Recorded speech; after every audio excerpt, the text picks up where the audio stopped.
안녕하세요, 권혁입니다. 저번 4장 첫 번째 영상을 보셨다면 31번부터 또 이어서 풀어보도록 하겠습니다. 안 보신 분들은 1번부터 먼저 보고 보시는 걸 추천드립니다.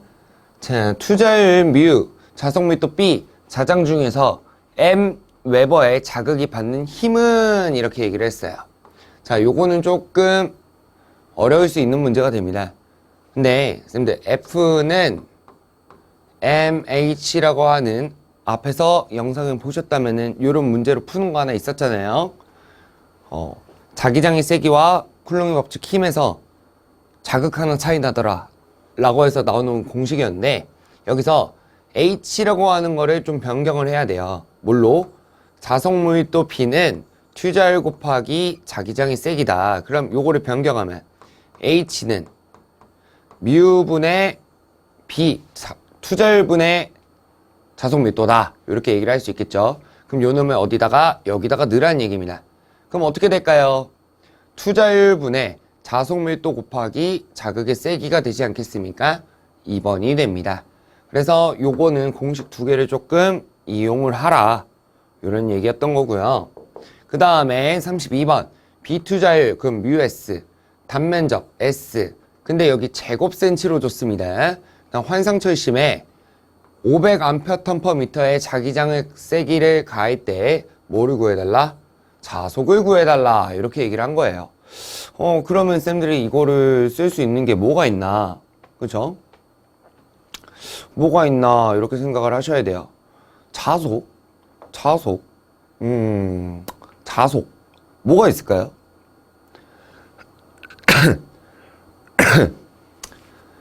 자, 자속이라고 하는 거는요, 우리 자속 밀도 할 때 자속 밀도 곱하기 면적 있지 않았습니까? 맞죠? 근데 이 자속 밀도는 또 뭐라고 쓸 수 있었어요? 투자율 곱하기 자기장의 세기 곱하기 면적이라고도 할 수 있었습니다. 근데 여기다가 대입을 해서 넣으면 끝나는 건데, 조심하셔야 될 게 뭐냐면요, 얘가 지금 단위가 제곱센치예요. 그러면 제곱미터로 바꿔주셔야 된다는 얘기거든요. 그러면은 자, 어떻게 할까? 미터를 센치로 바꿀 때는 100cm니까 10의 제곱을 줘야 됩니다. 이쪽으로 가서 할까? 1m를 본다 라고 하면은 1m는 몇 cm입니까? 센치로 바꾼다 하면은 10의 제곱을 줘야 된다는 얘기니까, 이렇게 가면 반대로 10의 마이너스 2승을 줘야 된다는 얘기예요. 근데 우리가 여기가 제곱이고 제곱이면 이 주는 값에다가도 제곱을 해줘야 돼요. 근데 우리가 지금 해야 되는 건 뭡니까? 제곱센치를 제곱미터로 바꿔야 되니 10의 마이너스 4승까지 해줘야 된다, 요 얘기인 거죠. 그럼 10의 마이너스 4승을 해줘야 된다는 얘기입니다. 어디다가? 여기다가. 그럼 제곱미터가 된다, 이 얘기예요. 밑에다가 좀 할게요. 자, 투자율 뮤, 근데 얘도 뮤제로 뮤S랑 같은 거죠. 뮤S가 지금 줬으니까 그럼 얼마입니까? 여기다 알겠다. 4파이, 뮤제로는 4파이 곱하기 10의 마이너스 7승, 뮤S는 800. 그 다음에 자기장의 세기 얼마 줬죠? 500. 그 다음에 우리가 아까 면적 S라고 하는 녀석을 25 해놓고 제곱미터로 바꿨어야 되니까 10의 마이너스 4승이다 라고 하는 것으로 자속을 구할 수 있다는 얘기입니다. 왜요?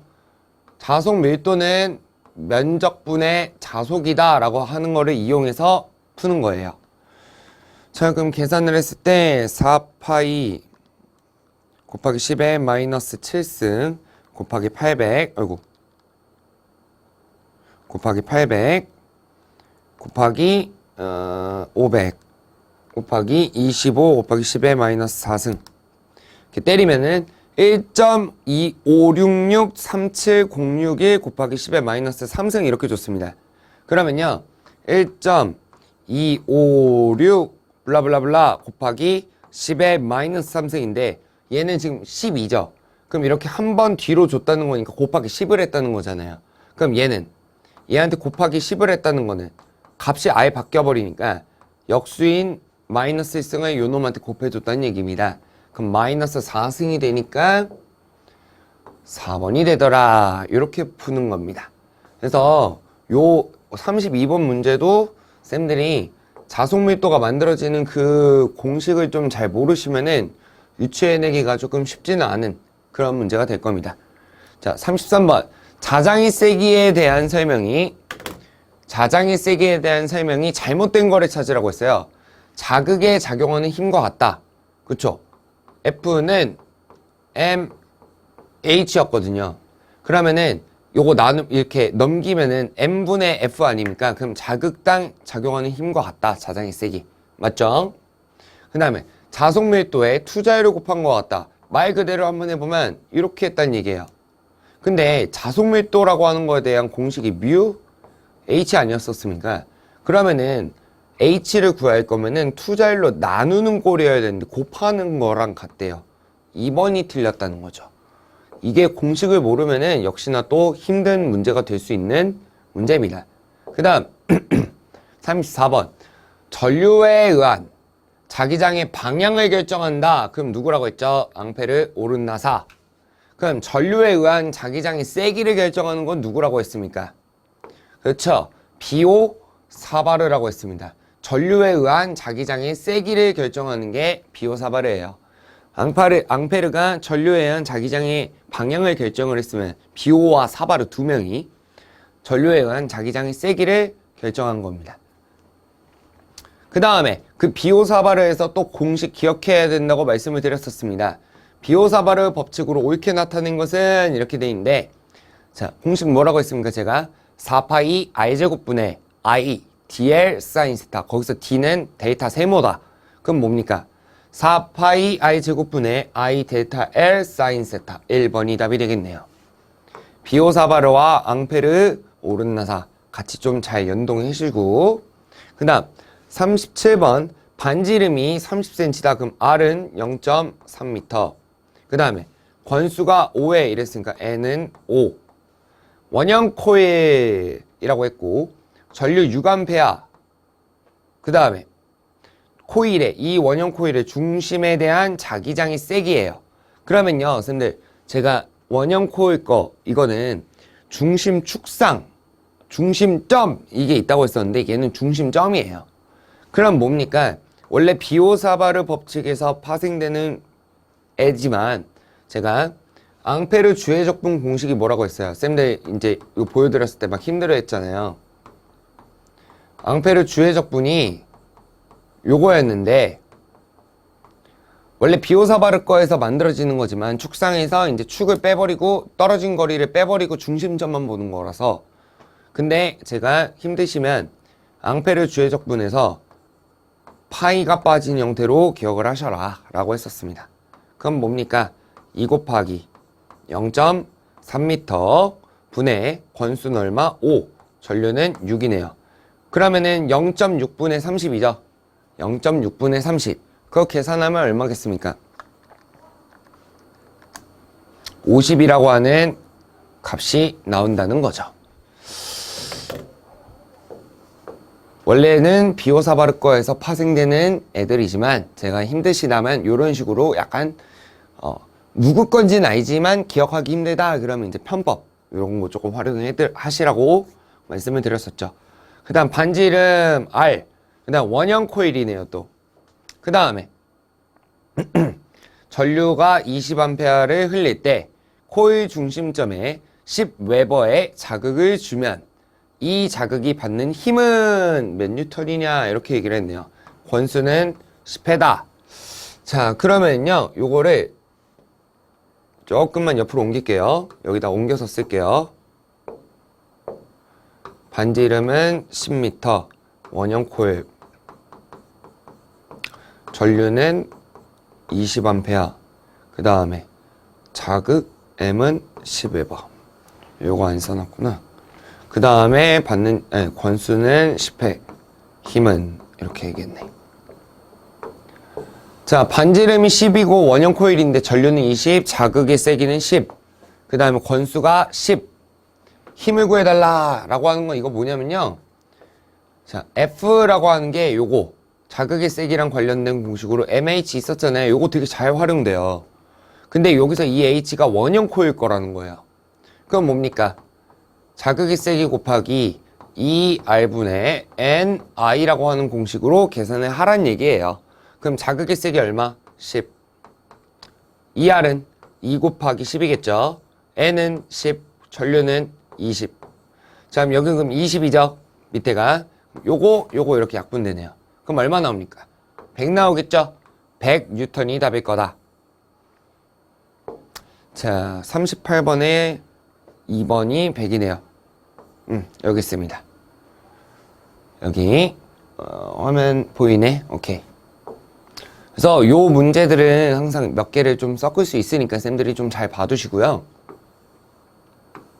그 다음에 39번 무한히 긴 직선도체래요. 무한히 긴 직선도체래요. 그러면요, 무한히 긴 직선도체에다가 전류를 흘렸을 때 요놈이 앙페르 오른나사 법칙에 의해서 방향을 찾아낼 수 있을 거고, 맞죠? 그 다음에 여기서 만들어지는 범위가 떨어진 반지름 이렇게라는 거예요. 그럼 뭡니까? 뭐야 이거? 검은 뭐야? 도체 중심에서 R이겠죠, R. 그럼 공식이 어떻게 되느냐? 2파이 R분의 I라고 하는 게 자기장의 무한히 긴 직선도체 원통 원주랑 같은 말입니다. 1번이죠. 그 다음에 이제 넌 비켜.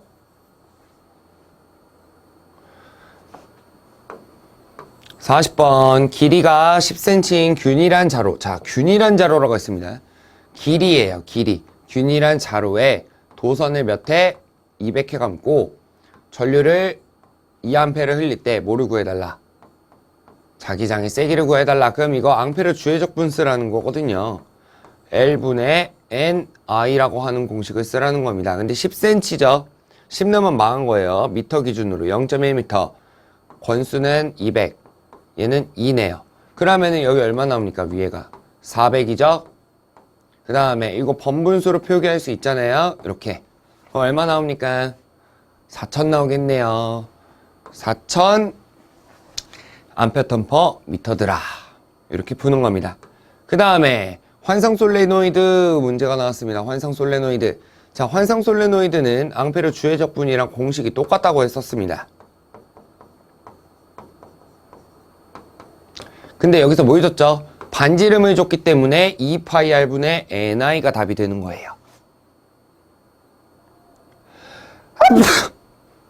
죄송해요.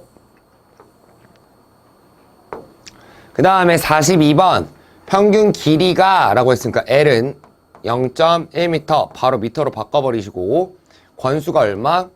10회인 환상 솔레노이드의 전류가 3A다. 그럼 H는 이렇게 물어봤으니까 L분의 NI 요거 쓰라는 겁니다. 그럼 0.1분의 10 곱하기 3 요거 하라는 거죠. 그럼 얼마입니까? 300.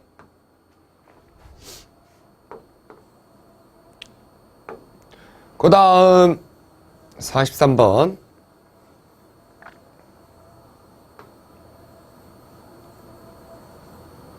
43번 단위 길이가 권수가 n인 단위 길이당 권수가 n인 무한장 솔레노이드 이렇게 얘기했는데 제가 이렇게 얘기했었어요. 자, 무한히 긴 어떤 철심 같은 거에다가 이렇게 감아 놓은 거예요. 이 말하고 있는 와중에도 계속 길어지고 있습니다. 그러면은 얘는 자기장의 세기를 구할 때 권수를 하려고 하면 지금도 무한대로 늘어나고 있으니까 구할 수가 없잖아요. 그래서 이렇게 가는 거죠. 야, 그러면은 1m당 몇 번 감겨 있는지로 보자 이러는 거예요. 그러면은 어떻게 가느냐? 아이고, H는 길이당 권수 곱하기 전류인데 여기서 야, 무한히 기니까 1m당 몇 번 감겨 있는지를 보자 라고 해서 이렇게 했습니다. 지금 제가 초록색으로 덮은 부분이요. 거기다가 전류를 곱하는 형태가 되겠죠. 이렇게. 이게 무한장 솔레노이드의 공식입니다. 이게 단위 길이 1m당 권수라는 거죠. 그러면은 답은 몇 번이 됩니까? 2번이 된다는 얘기죠. 그 다음 환상 솔레노이드랑 무한장 솔레노이드 할 때 조금 조심하셔야 되는 건요. 자기장의 세기를 구해달라고 하는 것은 항상 내부 자기장의 세기예요. 외부는 0입니다. 그러니까 쌤들이 그런 거는 조금 조심하시고. 자, 여기 지름이 이렇게 얘기 나왔어요. 지름, 일단 D라고 써주고. 그 다음에 솔레노이드 코일에 5A의 전류가 흐를 때 코일 내 자기장의 세기는 얼마냐? 여기까지는 봤을 때 무슨 솔레노이드인지를 모르는데 얘가 뭐라고 했습니까? 1cm당 권수가 20회다. 그러면은 이거는 무한장 솔레노이드를 물어보는 거예요. 그러면요, 제가 아까 뭐라 했습니까?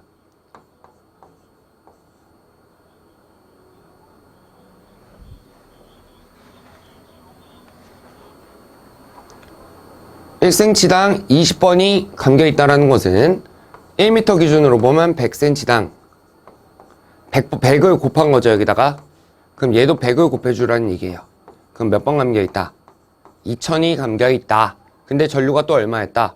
5A였다. 그러면은 얼마입니까? 5A 곱하기 2000이니까 5만. 아니, 5만이란다. 만이죠, 만. 만이면 10의 몇 승이죠? 10의 3승이 1000 아닙니까? 그럼 10의 4승. 1번이 답이 될 겁니다. 그 다음에 45번. 1cm당 권수가 10이다. 그러면요, 또 100cm당 1m가 100cm니까 얼마를 감긴 거예요? 1000번이 감겨있다. 무한길이 솔레노이드다. 이거죠. 그럼 NO가 1000이다. 1m당 1000번 감겨있다. 이거죠. 그때 전류가 얼마랍니까? 1이래요.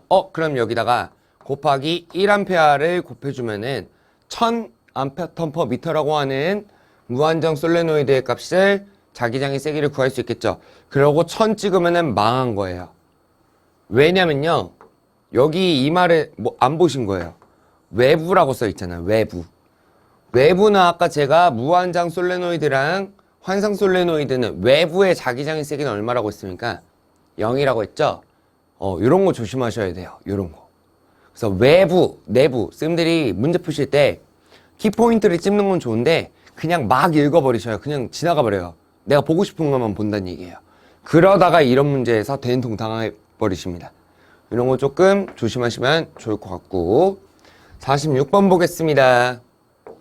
자, 코일이 감긴 수와 전류와의 곱을 무엇이라고 나타내는가? 자, 코일이 감긴 수면은 권선수 N입니다. 그 다음에 전류를 물어봤으니까 I예요. 근데 얘네 둘이 뭐하라? 곱하라는 거네요. 그러면 권수 곱하기 전류가 뭐라고 했었죠, 아까? 기자력. 저번 영상이었겠네요. 기자력이라고 하는 자속을 흐르게 하는 근원이더라. 요 놈입니다. 2번. 그 다음에 47번. 자기 회로의 면적이 S. 자, 면적이 S일 때도 있고 A일 때도 있을 거예요. 둘 다 면적이라고 생각하시면 되고, 길이가 L, B2-L이 μS일 때 자기 저항은 이렇게 얘기했는데, 자기 저항의 공식이 μS분의 L. 그래서 제가 막 문소리, 뭔 소리 막 이랬잖아요. 그거를 얘를 다 풀어내라는 거예요. μS를 말할 테니. 그럼 뭡니까? μ0 μS 곱하기 S분의 L 요거라는 거겠죠. 2번입니다. 그 다음에 자기 저항의 단위. 제가 이거 μS분의 L, 그 다음에 자속분의 기자력이다 라고 해서 이렇게 썼거든요. 암페어 턴퍼 웨버. 그래서 제가 자기 저항 거 좀 잘 나왔었다고.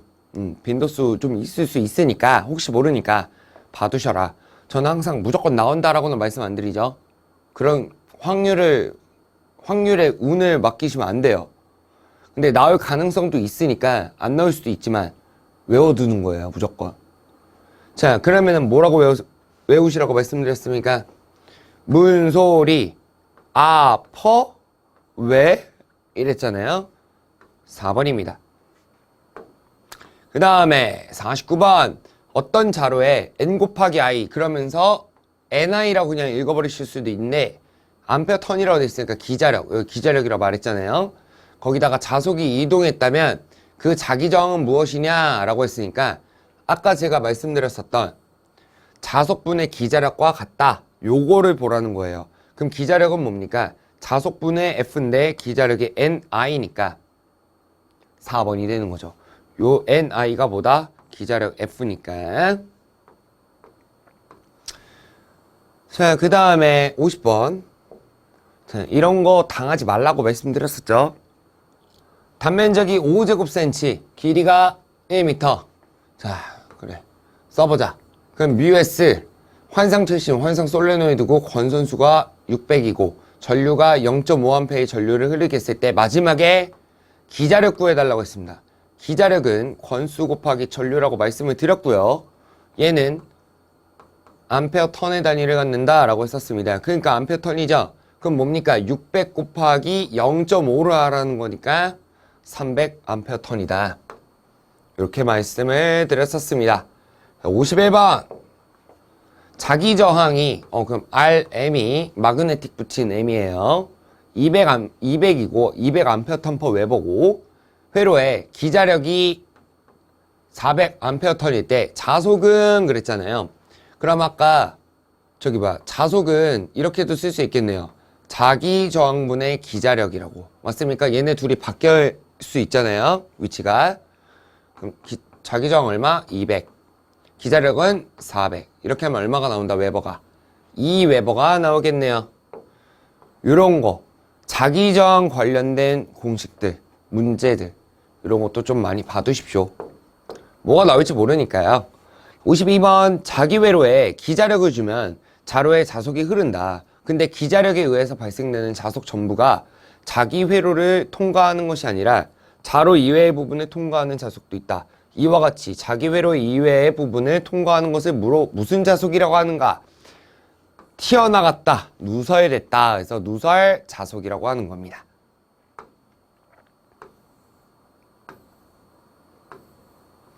그 다음에 53번 보겠습니다. 53번 다음 중에 자기 작용에 관련된 설명으로 틀린 것은 이렇게 얘기를 했습니다. 자, 기자력의 단위는 암페어 턴이다. 맞죠? 엄마. 기자력은 F인데 얘는 권수 곱하기 전류더라. 자, 전류의 단위가 암페어고 감은 횟수라고 하는 턴 이렇게 붙이는 거니까 맞는 겁니다. 그 다음에 2번 자기 회로에 자기 저항이 적은 경우에는 누설 자속이 발생하지 않는다. 자, 이게 뭔 소리냐면요. 자기 회로에 자기 저항이 적은 경우에는 누설 자속이 발생하지 않는다. 이렇게 보시면 좀 좋을 것 같아요, 쌤들. 자속이 진행할 때도 어쨌든 자기 저항값이 있다라고 했었는데 얘가 저항이 요만한 높이에요. 이거랑 요만한 높이에요. 그러면요, 쌤들이 걸어간다고 생각해 보세요. 쌤들이 요만한 사람이에요. 그럼 얘는 그래도 조금이나마 지나갈 수 있겠죠. 근데 얘는 지나가기 힘들겠죠. 넘어가기 힘들겠죠. 그럼 어떻습니까?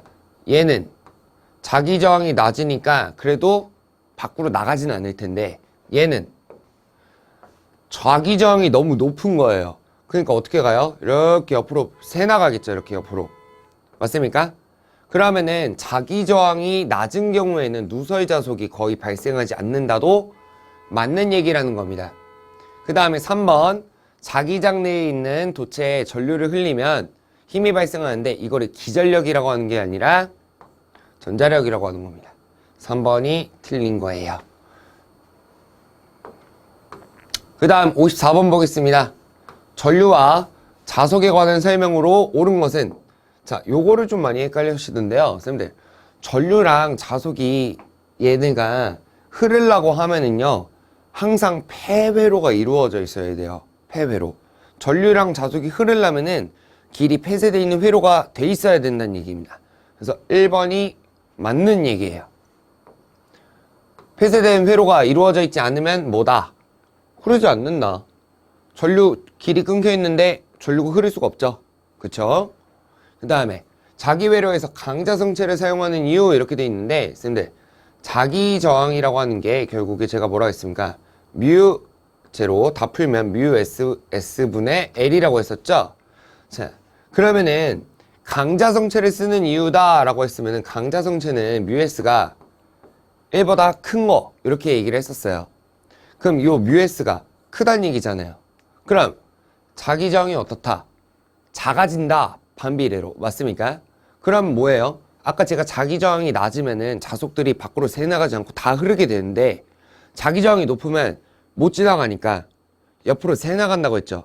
그럼 누설 자속이 발생하지 않는 거예요. 그럼 자기 저항을 낮춰서 누설 자속을 발생시키지 않으려고 하는 거니까 자기 저항을 감소시키기 위하여 요 말이 답이 됩니다. 그러면 56번 누설 자속이 발생되기 어려운 경우라고 합니다. 방금 말했죠. 얘랑 자기 저항이랑 비투자율이랑 반비례하고 자기 저항이랑 결국에 누설 자속이랑 비례한 거잖아요. 그럼 누설 자속이 발생되기가 어려운 경우는 자기 저항이 낮은 거예요. 근데 그 말은 없고 여기 있네. 자기 외로의 자기 저항이 작은 경우 이게 누설 자속이 발생되기 적은 거다. 그럼 여기도 또 뭡니까? 또는 강자성체 사용한 경우 이렇게도 될 수 있겠죠. 자, 그 다음 57번 히스테리시스 곡선. 아주 좋은 문제가 나왔습니다. 자, 쌤들 너무 딥하게 보시는 마세요. 종축이 자속밀도고 횡축이 자기장이 세기입니다. 그래서 BH 곡선이라고 하는데 예를 들어서 전동기 같은 놈을요 켰어요. 그럼 증가하겠죠. 근데 껐을 때 뭐가 발생해요? 잔류자기가 있어가지고 이렇게 떨어져 버려요. 다시 키면은 0으로 와서 시작하는 게 아니라 이렇게 돼버립니다. 그래서 제가 거머리 같은 거라고 막 그랬었거든요. 그러면은 여기서 요거를 보셔야 돼요. 제가 이거 나오면 뭐라고 했죠? 히스테리시스 곡선 얘기 나오면 횡, 보, 자, 종, 밀, 짠 이렇게 암기하시라고 했었거든요. 이게 뭡니까? 횡축이 의미하는 게 뭐냐? H, 자기장이 세기란 말이에요. 그 다음에 종축이 의미하는 게 뭐냐? 자속밀도 B죠? 이거 얘기하는 거예요. 종축이 의미하는 거는 자속밀도, 횡축의 의미는 자기장이 세기입니다. 그러면요 여기서 이 가로축이랑 만나는 점 있잖아요. 그쵸? 가로축이랑 만나는 저 면적에서 그거를 뭐라고 하느냐? 보자력이라고 하는 겁니다. 그 다음 이 세로축, 종축이랑 만나는 부분 이거를 뭐라고 하느냐? 잔류작이라고 한다고 했었습니다. 그래서 요거를 종축과 얘가 뭐라고 돼 있죠? 지금 만나는 점이라고 돼 있잖아요. 종축과 만나는 점. 그럼 아까 뭐였습니까? 횡보자 종밀자니까 잔류자기가 되는 거고 히스테리시스 곡선에서 가로축과 만나는 점, 횡축과 만나는 점이라는 거죠. 만나는 점이니까 보자력입니다. 그 다음 59번 히스테리시스 곡선의 가로축 자체와 세로축 자체를 뭘 나타내냐 이거예요. 아까 제가 자기장의 세기와 자속 밀도라고 말씀을 드렸습니다. 그럼 자기장의 세기 그 다음에 여기는 투자율이니까 틀렸고 자속 밀도 2번 요게 답이 된다는 거죠. 자 이렇게 해서 쌤들 일단 59번까지는 풀어봤고요. 다음 영상에서 여기까지는 하시죠. 여기까지 영구자석 이런 얘기를 했는데 자 요것도 같이 보실게요. 히스테리시스 곡선인데 요걸로 가야겠다. 히스테리시스 곡선인데요. 여기서 이 면적을 좀 그려볼게요. 두 개.